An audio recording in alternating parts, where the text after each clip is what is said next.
इसी तरह से जो टीएलपी के धरने हैं उनको भी एस्टैब्लिशमेंट की बैकिंग हासिल थी। तो मेरा ख्याल में इन्होंने फवाद चौधरी साहब ने पहली दफा टीएलपी के हवाले से भी जो धरना है उसके ऊपर उन्होंने खुल के कमेंट किया है।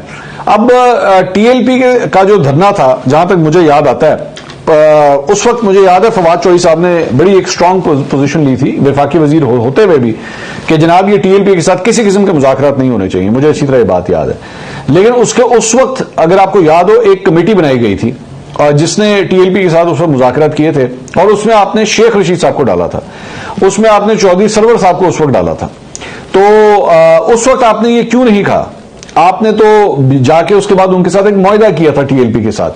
तो अगर ये सब कुछ वाकई एस्टैब्लिशमेंट करी थी तो फिर आपने मुआहदा क्यों किया उनके साथ जाके? और आप लोग उस वक्त कहते कि जनाब ये देखें इस धरने के पीछे जो है वो एस्टैब्लिशमेंट खड़ी है। जिस तरह 2014 का जब आप लोगों ने धरना दिया था, जब पीटीआई ने धरना दिया था, तो मुस्लिम लीग नून तो खुल के कहती थी और आज भी कहती है कि 2014 के धरने के पीछे एक्चुअली एस्टैब्लिशमेंट थी, उस वक्त की एस्टैब्लिशमेंट थी और मामला एक्सटेंशन का था। तो अगर आप इस किस्म की बात कर रहे हैं तो फिर आपके पास कोई सबूत भी तो होने चाहिए ना। अगर और बताइए, बिल्कुल बताइए कि क्या टीएलपी जो है वो एस्टैब्लिशमेंट के इशारे के ऊपर ही आपके खिलाफ ही सब कुछ कर रही थी? और अगर कर रही थी, अगर वाकई ये कर रही थी, तो उस वक्त की एस्टैब्लिशमेंट के सरबराह कौन थे? जनरल बाजवा थे, है ना?